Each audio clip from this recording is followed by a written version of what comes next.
ये बहुत ही दुर्भाग्यपूर्ण है कि अपने देश में लंग कैंसर जो हम एक टर्शरी केयर सेंटर में डायग्नोस करते हैं वो स्टेज 3 स्टेज 4 में ज़्यादा केसेस आ रहे हैं। स्मोकिंग से सिर्फ फेफड़े का ही कैंसर नहीं होता, गले का या कंठ का भी हो सकता है, ब्लैडर का या पेट का या स्टमक का कैंसर भी हो सकता है, और वो आपके पीएफटी में या एक्सरे में और छाती के सीटी स्कैन में नहीं पकड़ में आएगा। अच्छी बात यह है कि पिछले 2 दशक में कैंसर का ट्रीटमेंट बहुत डेवलप हुआ। पहले जो होता था कि एक धारणा बन गई थी कि पेशेंट कैंसर से बाद में मरता है और कीमोथेरेपी के साइड इफेक्ट से पहले मर जाता है। अब कीमोथेरेपी बहुत रिफाइन हो गई। फियर मॉन्गरिंग भी है ना इस डिजीज की तो? जी बिल्कुल है। इसमें एक्चुअली एक फोबिया सा डेवलप हो गया। बहुत सारे लोग तो कहते हैं सर कुछ नहीं, कीमो कर रही नहीं है, जो होगा देखा जाएगा। बट अब जो कीमोथेरेपी है वो उतनी टॉक्सिक नहीं रह गई है। सबसे पहले ये भ्रांति दूर करनी होगी कि लंग ट्रांसप्लांट करने से लंग कैंसर खत्म हो जाएगा। लंग कैंसर पेशेंट्स में लंग ट्रांसप्लांट नहीं किया जाता है, राइट।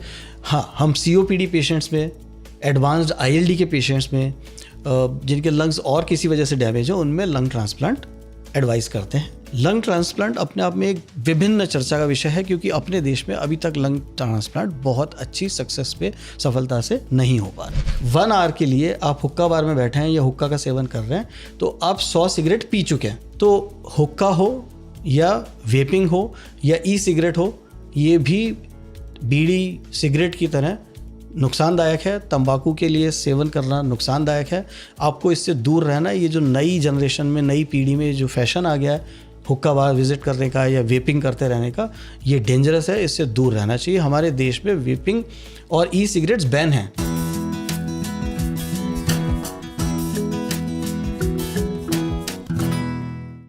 फेफड़ों का कैंसर दुनिया भर में कैंसर से होने वाली मौतों का सबसे बड़ा कारण बना हुआ है, जिससे हर साल 18 लाख से अधिक मौतें होती हैं। भारत में आंकड़ा लगभग 80,000 सालाना का है।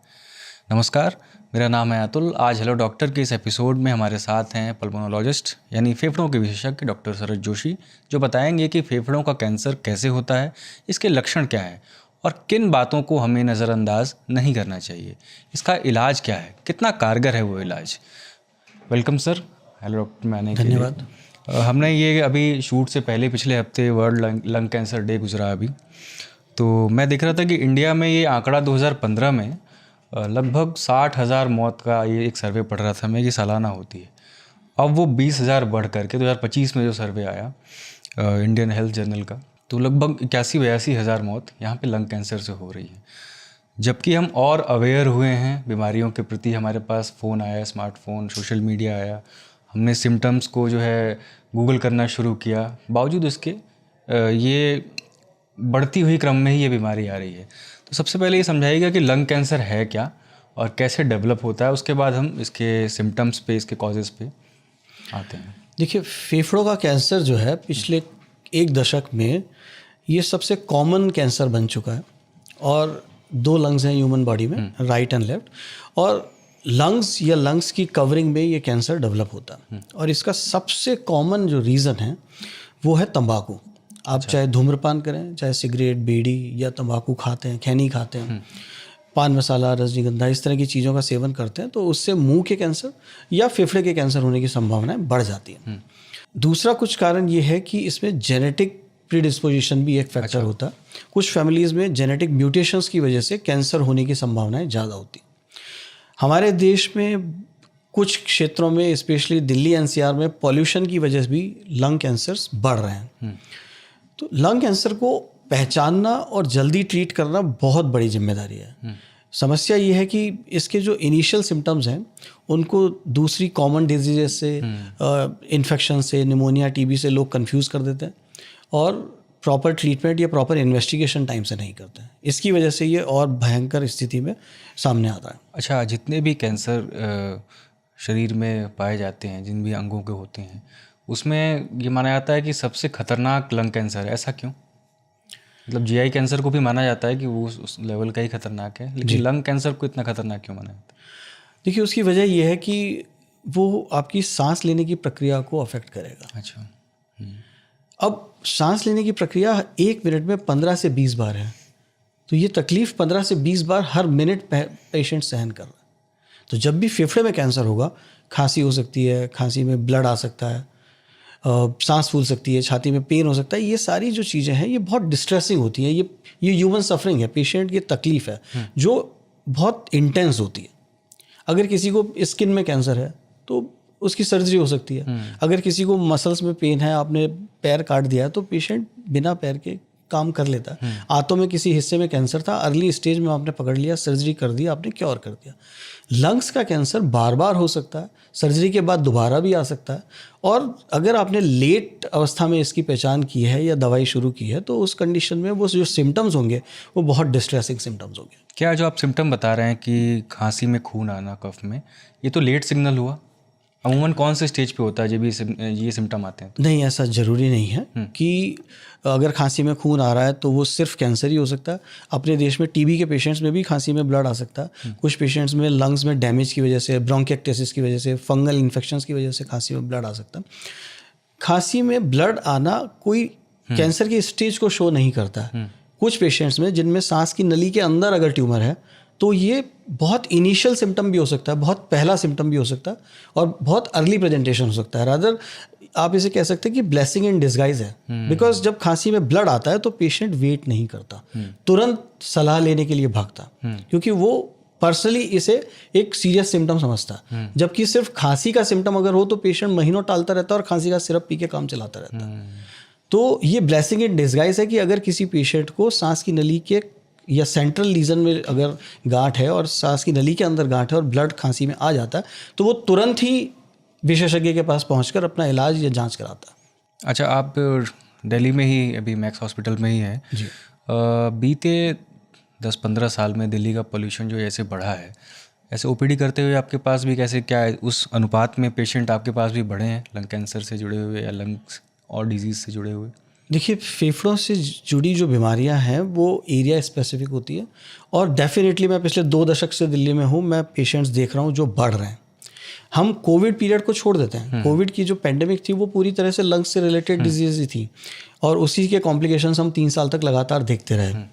बट उसके बावजूद दूसरे और पेशेंट्स भी, कैंसर के पेशेंट्स, लंग कैंसर के पेशेंट्स, सीओपीडी के पेशेंट्स प्रोग्रेसिवली बढ़ रहे हैं। और इसमें सबसे इम्पॉर्टेंट रोल है वो है एनवायरमेंटल पॉल्यूशन का।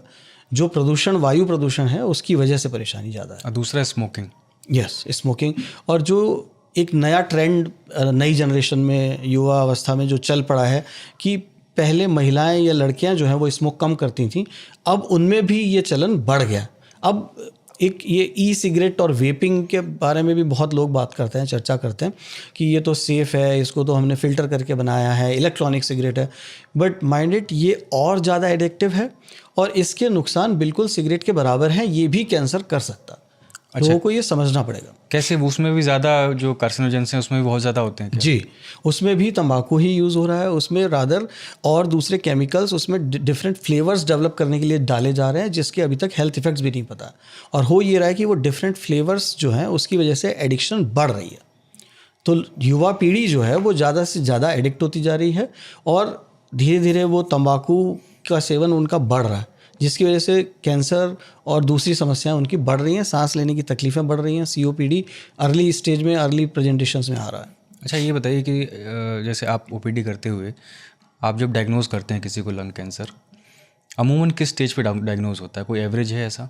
तो ये बहुत ही दुर्भाग्यपूर्ण है कि अपने देश में लंग कैंसर जो हम एक टर्शियरी केयर सेंटर में डायग्नोस करते हैं वो स्टेज 3, स्टेज 4 में ज़्यादा केसेस आ रहे हैं। इनफैक्ट 5-6 साल पहले हमारे यहाँ एक स्टडी भी हुई थी कि जो लंग कैंसर एक सुपर स्पेशलिटी हॉस्पिटल में डायग्नोज हो रहे हैं वो किस स्टेज में हो रहे हैं। तो अगर लंग कैंसर की स्टेज 1 या 2 की बात करें तो वो क्योरेबल स्टेज है, उसमें आप फेफड़े की गांठ को काट कर सर्जरी करके निकाल सकते हैं और पेशेंट को पूरी तरह से डिजीज़ फ्री बनाया जा सकता है। बट अनफॉर्चुनेटली अपने देश में अवेयरनेस नहीं है, लोग चीज़ों को टालते हैं, सिम्टम्स को टालते हैं, तंबाकू के सेवन को रोक नहीं पाते हैं, उसकी वजह से वो हमेशा स्टेज 3, स्टेज 4 में पहुंचते हैं जो नॉन क्योरेबल है। उसमें आप डिजीज़ को ट्रीट तो कर सकते हैं, काबू में करने की कोशिश कर सकते हैं, पर जड़ से ख़त्म नहीं कर सकते। सर, डायग्नोज से जुड़ा हुआ, जैसे अभी ब्रेस्ट कैंसर में क्या है कि स्क्रीनिंग कराई जाती है। जी, मैं नहीं देखता हूँ कि लंग कैंसर से जुड़ी हुई हमारे यहाँ इस तरह की कोई स्क्रीनिंग और उतनी अवेयरनेस और ये चल रहा।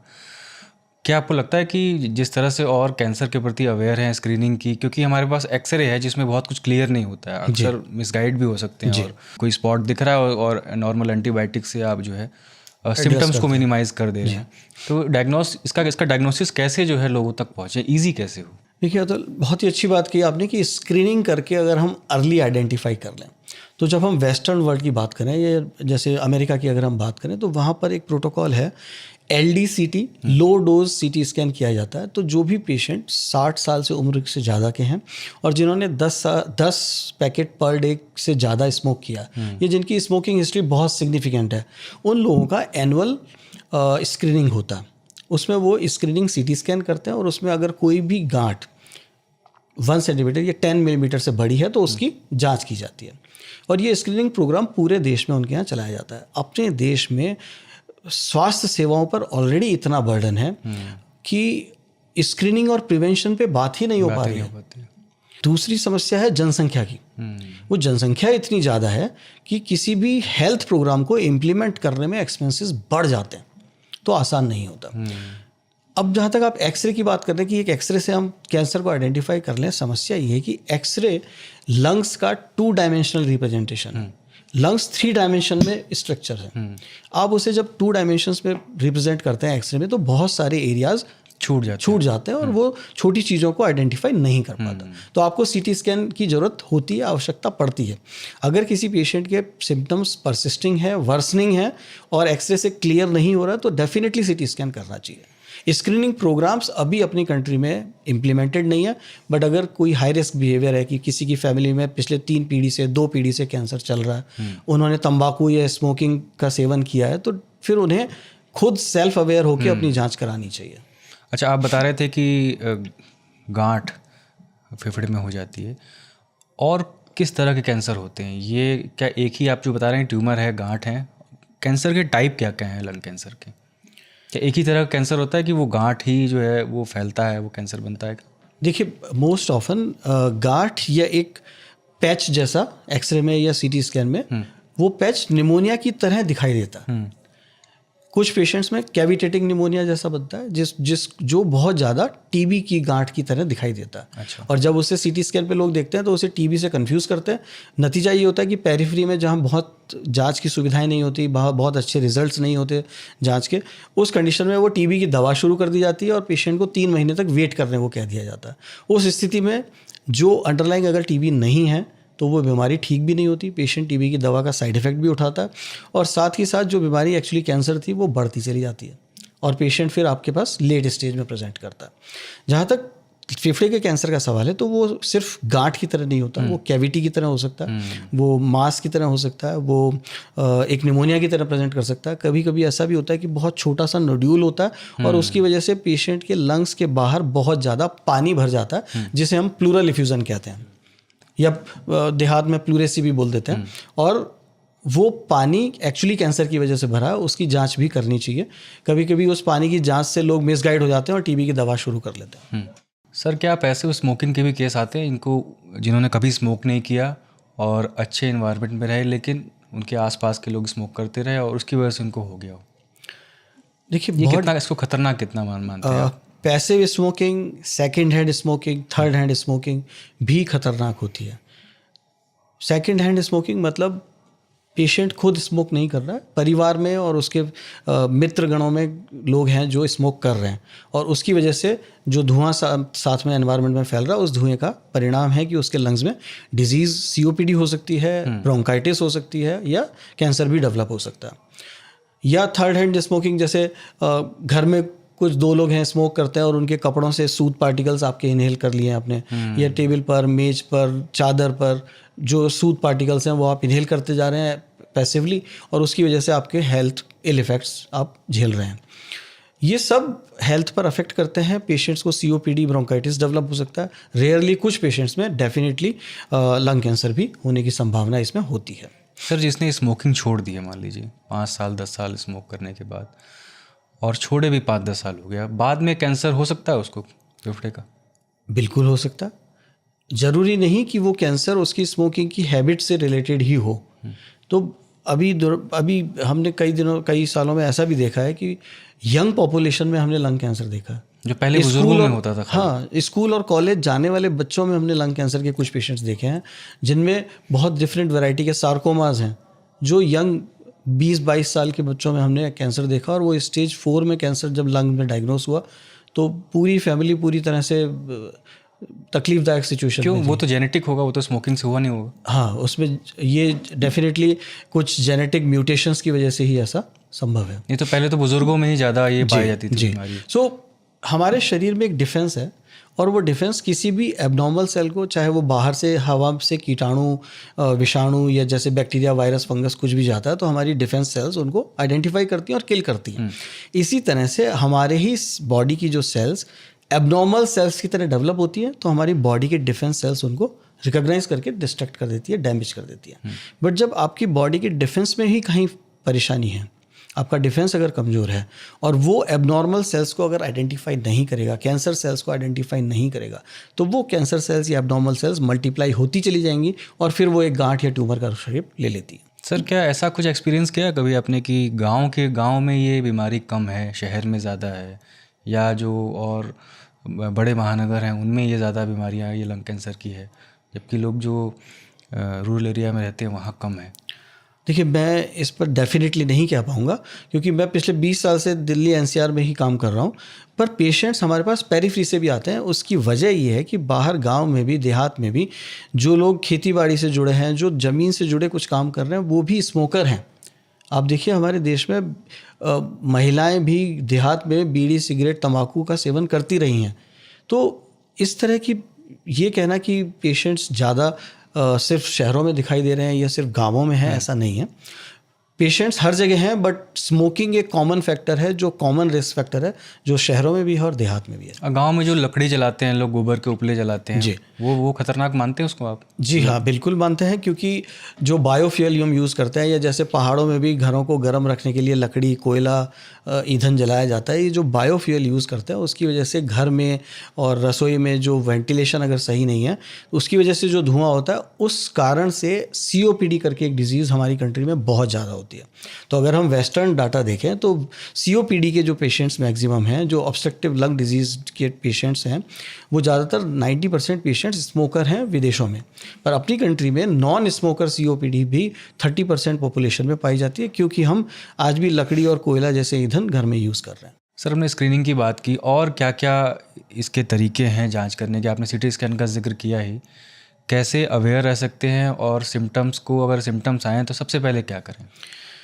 देखिए, हर चीज़ ना कैंसर होती है, ना हर चीज़ TB या निमोनिया होती है। अगर आपके सिम्टम्स कुछ दिनों में इम्प्रूव नहीं हो रहे, 5 दिन, 10 दिन, 15 दिन के इलाज से इम्प्रूव नहीं हो रहे, तो महीनों तक मेडिसिन की, दवाई की शॉप से कफ सिरप लेकर के पीने से आप बीमारी ठीक नहीं होने वाली है। आप सबसे पहला जो स्टेप है किसी भी बीमारी को पकड़ने के लिए, कि आप बीमारी को इग्नोर ना करें, आप लापरवाही ना बरतें, सिम्टम्स को सीरियसली लें। कोई भी सिम्टम अगर आपको एबनॉर्मल लगता है कि खांसी के साथ में चेस्ट में पेन है, ये निमोनिया का सिम्टम नहीं है। अगर पेन बहुत ज़्यादा सीवियर है कि पेशेंट अपनी छाती पकड़े बैठा रहता है, दिन में 3 बार उसे पेन किलर लेनी पड़ती है, तो ये निमोनिया का सिम्टम नहीं है। चलने में सांस फूल रही है, चलने में सांस फूल रही है, या खांसी में ब्लड आ रहा है और बुखार बिल्कुल नहीं है, तो ये कैंसर या गांठ के साइन हो सकते हैं। तो आप प्रॉपरली जांच करें। पहली जांच होगी एक्सरे और बलगम की जांच। एक्सरे में अगर निमोनिया है और बलगम में अगर कीटाणु आ गए हैं, तो डेफिनेटली एंटीबायोटिक के कोर्स से 7 से 10 दिन में आप ठीक हो सकते हैं। पर अगर आपके सिम्टम 2 महीना 3 महीने से चल रहे हैं, TB आपकी जांच में, बलगम की जांच में नहीं आया है, CT स्कैन में किसी तरह का संशय है, तो आप डेफिनेटली विशेषज्ञ से मिलें और आगे की जांच करें। जब CT स्कैन पे भी चीज़ें क्लियर नहीं होती, तो एक स्पेशल CT स्कैन किया जाता है, जिसे PET CT कहते हैं, न्यूक्लियर मेडिसिन के लोग करते हैं इसे, और इसमें एक स्पेशल दवाई दी जाती है, जिसके बाद CT स्कैन किया जाता है। और ये CT स्कैन हमें बता सकता है कि ये जो गांठ या पैच जो एक्सरे में या CT स्कैन में दिखाई दे रहा है, इसकी एक्टिविटी कितनी ज़्यादा है और ये कैंसर की तरफ इंडिकेट कर रहा है या नहीं कर रहा है। बट किसी भी कैंसर को फाइनल डायग्नोसिस के लिए उसकी बायोप्सी ही लेनी पड़ती है, और बायोप्सी से प्रूव करने के बाद हम किसी भी लंग कैंसर के पेशेंट्स में जब उसकी स्टेज और उसकी वैरायटी आइडेंटिफाई कर लेते हैं, तब उसका ट्रीटमेंट शुरू किया जाता है। अगर पेशेंट स्टेज 1 या स्टेज 2 में है, तो उसका क्योर भी हो सकता है, उसको सर्जरी के थ्रू पूरी तरह से ठीक किया जा सकता है। अगर एडवांस स्टेज में डिजीज़ है तब भी वो क्योरेबल या ट्रीटेबल है। घर पे बैठकर परेशान होने से नहीं होगा, कंफ्यूज होकर आंख मूंदने से नहीं होगा कि नहीं मुझे टीबी ही होगा, कैंसर नहीं है। इस तरह की भ्रांति में ना रहें, डेफिनेटिव डायग्नोसिस करें, राइट टाइम पे डायग्नोसिस करें ताकि राइट ट्रीटमेंट किया जा सके। सर, सिगरेट पीने वाले स्मोकर्स पे मैं एक पढ़ रहा था आर्टिकल कि जो लगभग 5 साल 10 साल से सिगरेट पी रहे हैं और उनको कोई सिम्टम नहीं आ रहा है, तो लंग में एक रिज़र्व कैपेसिटी होती है जो शुरू में कुछ आपको सिम्टम नहीं देती है। जब सिम्टम आ रहे हैं तो वो लेट सिम्टम है। इसका मतलब आपको चाहे COPD चाहे अस्थमा कुछ डेवलप हो चुका है, उसके इनिशियल स्टेज पे तो है ही कम से कम। ऐसा क्या लंग कैंसर में भी ऐसा होता है कि शुरू में बहुत दिन तक सिम्टम नहीं आए, फर्स्ट स्टेज और सेकंड स्टेज के? ऐसा संभव है। देखिए, मेडिसिन में, बायोलॉजी में नथिंग इज़ एब्सोल्यूट। एक पेशेंट या एक इंसान डेली 2 पैकेट सिगरेट पी रहा है और 10 साल से पी रहा है, ज़रूरी नहीं है कि उसके लंग्स में गांठ आएगी और कैंसर हो ही जाएगा। यहीं पर एक दूसरा पेशेंट है जिसने सिर्फ 10 साल तक सिगरेट पी या ना पी और उसके बावजूद भी उसे लंग कैंसर डेवलप हो गया। तो बायोलॉजी में एब्सोल्यूट फार्मूला नहीं होता। इसका मतलब ये है कि अगर स्मोकर पेशेंट ने, किसी स्मोकर ने अपना लंग फंक्शन टेस्ट या PFT किया और वो PFT नॉर्मल है, इसका मतलब ये नहीं है कि वो सिगरेट पीता चला जाए।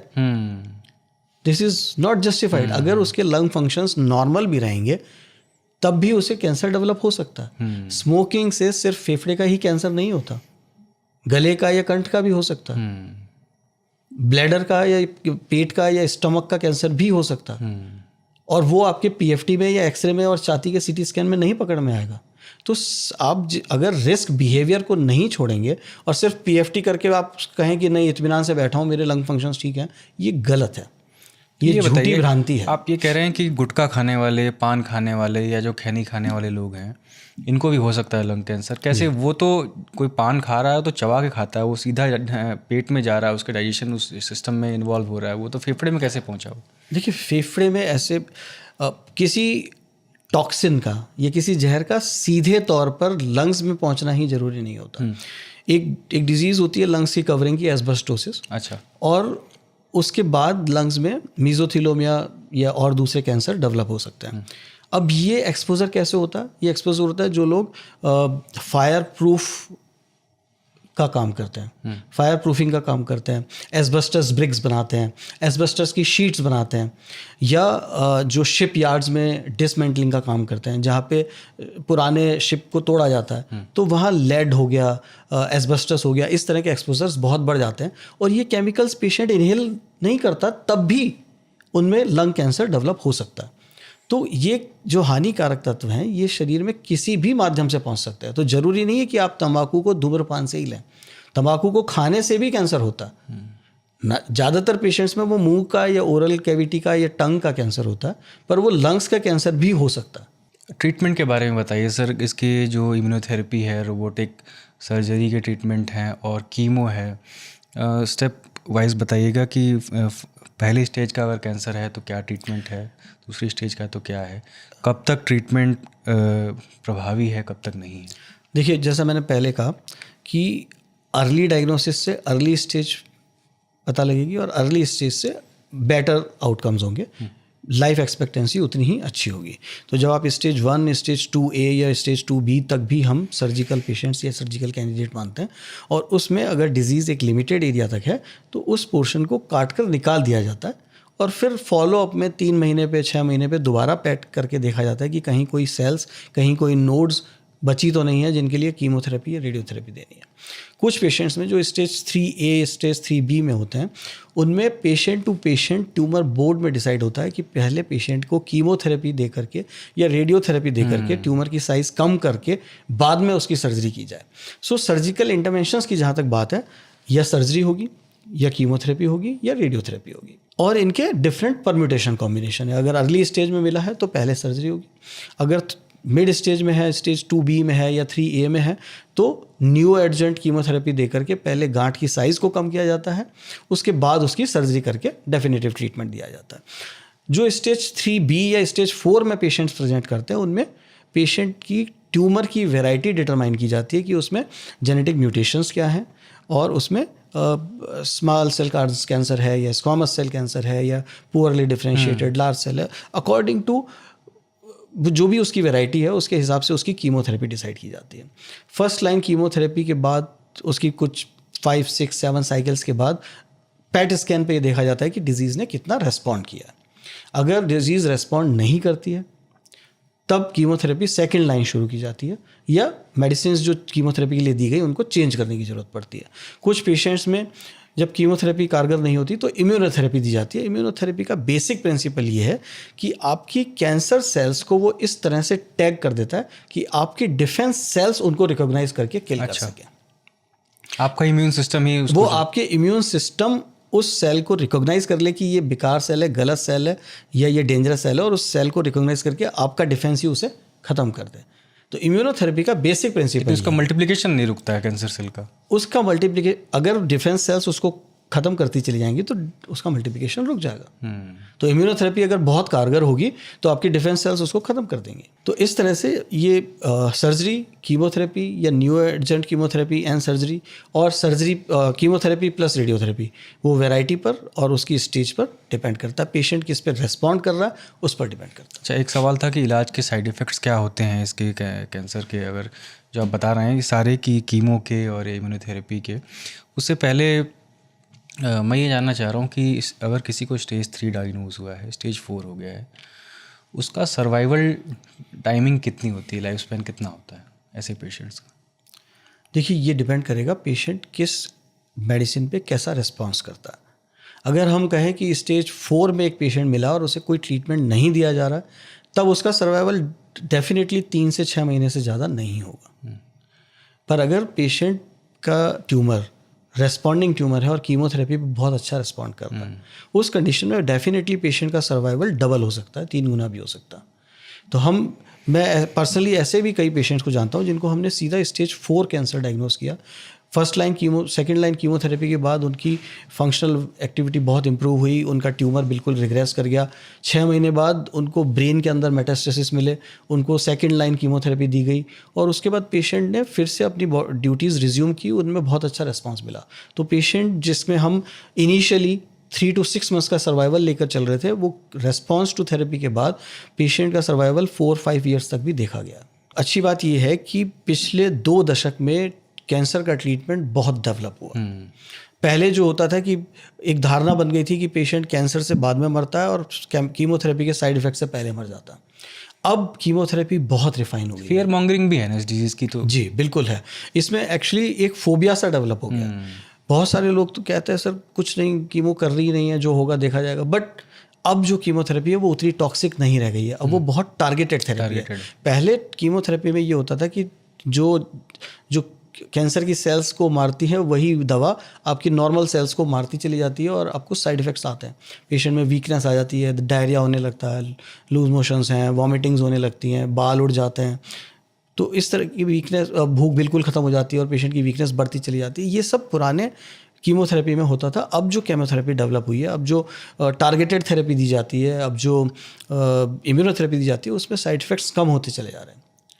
तो पेशेंट में रेस्पॉन्स अच्छा आ रहा है। इसलिए बेहतर है कि आप डिजीज से डरें नहीं, उस मुसीबत का सामना करें, विशेषज्ञ से मिलें, राइट टाइम पे राइट डायग्नोसिस बना करके राइट ट्रीटमेंट शुरू करें। सर, हम लोग देखते हैं कि किडनी किसी की ख़राब हुई है, ट्रांसप्लांट होता है, लिवर ट्रांसप्लांट है, लंग ट्रांसप्लांट में कितना अभी क्या रिसर्च है, ये कितनी पॉसिबल है? देखिए, सबसे पहले ये भ्रांति दूर करनी होगी कि लंग ट्रांसप्लांट करने से लंग कैंसर खत्म हो जाएगा। लंग कैंसर पेशेंट्स में लंग ट्रांसप्लांट नहीं किया जाता है।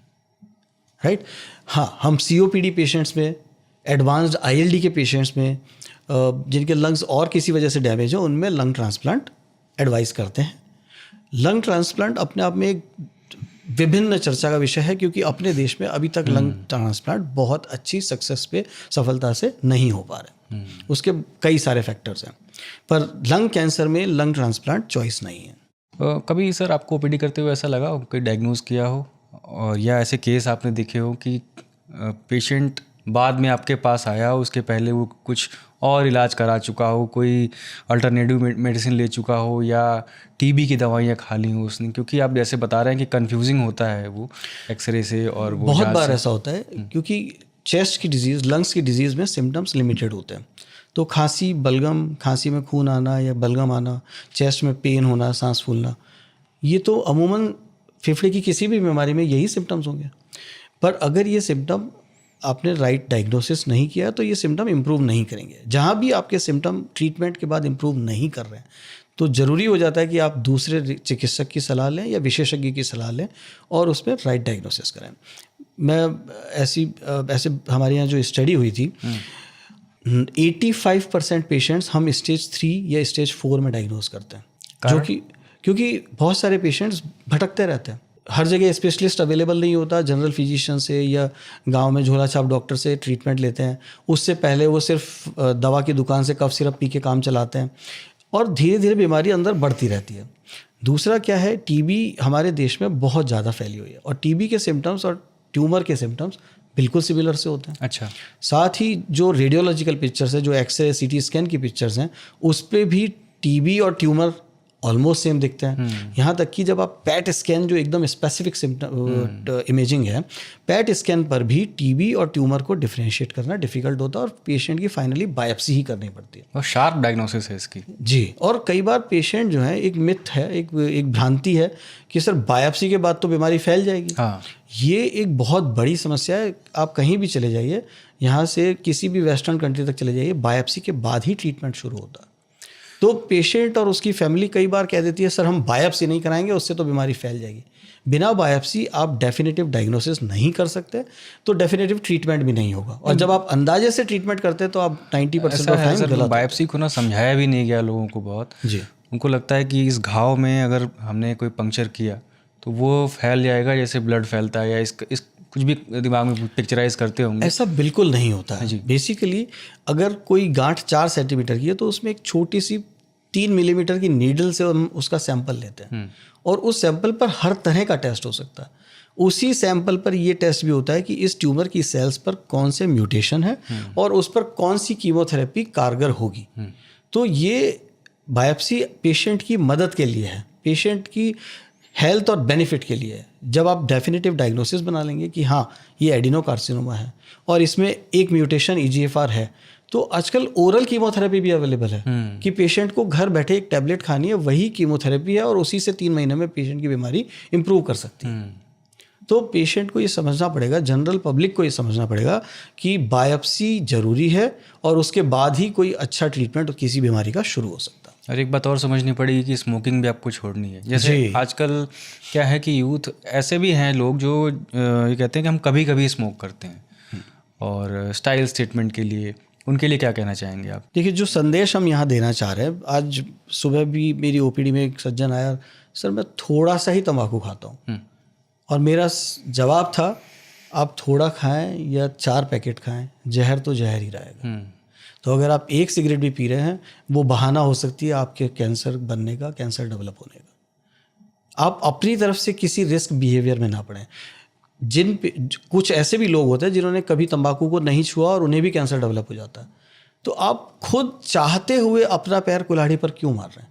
आप खुद क्यों रिस्क बिहेवियर में जा रहे हैं? बिकॉज तंबाकू के साथ एक समस्या ये है कि इसमें निकोटीन जो केमिकल है उसकी एडिक्शन डेवलप होती है। तो एक बार शुरू में आप सिगरेट पकड़ना शुरू करते हैं और आदतन फिर सिगरेट आपको पकड़ लेती है, आप छोड़ नहीं पाते। तो वो एक दलदल है जिसमें आप धंसते चले जाते हैं। वेपिंग अब आजकल एक बहुत अजीब सा फैशन बन गया है वेपिंग का, हुक्का बार विजिट करने का। और लोग कहते हैं नहीं नहीं सर, सिगरेट तो मैंने ज़िंदगी में छुई नहीं, हर सैटरडे संडे हुक्का बार चला जाता है। चैम्बर होता है धुएं का वो तो हुक्के का ये है कि अगर 1 आवर के लिए आप हुक्का बार में बैठे हैं या हुक्का का सेवन कर रहे हैं तो आप 100 सिगरेट पी चुके हैं। तो हुक्का हो या वेपिंग हो या सिगरेट हो, ये भी बीड़ी सिगरेट की तरह नुकसानदायक है। तंबाकू के लिए सेवन करना नुकसानदायक है, आपको इससे दूर रहना। ये जो नई जनरेशन में, नई पीढ़ी में जो फैशन आ गया है हुक्का बार विजिट करने का या वेपिंग करते रहने का, ये डेंजरस है, इससे दूर रहना चाहिए। हमारे देश में वेपिंग और सिगरेट्स बैन हैं, उसके बावजूद अवेलेबल है और लोग इसकी एडिक्शन में पड़ गए हैं। तो हमें इससे बचना है, ये बहुत इंपॉर्टेंट है। थैंक यू सर आने के लिए। और मुझे लगता है कि लंग कैंसर ही नहीं, पूरे लंग के बारे में आपने बहुत अच्छे से समझाया और इसके काफ़ी लोगों को समझने में इस बीमारी को मदद मिलेगी। शुक्रिया आने के लिए। थैंक यू, धन्यवाद। तो आपने जाना कि बहुत पुरानी कहावत है कि prevention is better than cure, और इसके लंग कैंसर से अगर आपको बचना है, इससे बचने का सबसे सिंपल तरीका है कि अपने लक्षणों के प्रति जागरूक रहें, और जैसा कि डॉक्टर साहब ने बताया कि सिगरेट, स्मोकिंग, तंबाकू, इनका सेवन करना बिल्कुल बंद कर दें। आपको ये एपिसोड कैसा लगा कमेंट बॉक्स में लिख कर ज़रूर बताएं। अगर आप किसी ऑडियो प्लेटफॉर्म पे इसे सुन रहे हैं तो रेटिंग ज़रूर करें। मिलते हैं किसी नए विषय के साथ, किसी और विशेषज्ञ के साथ। शुक्रिया।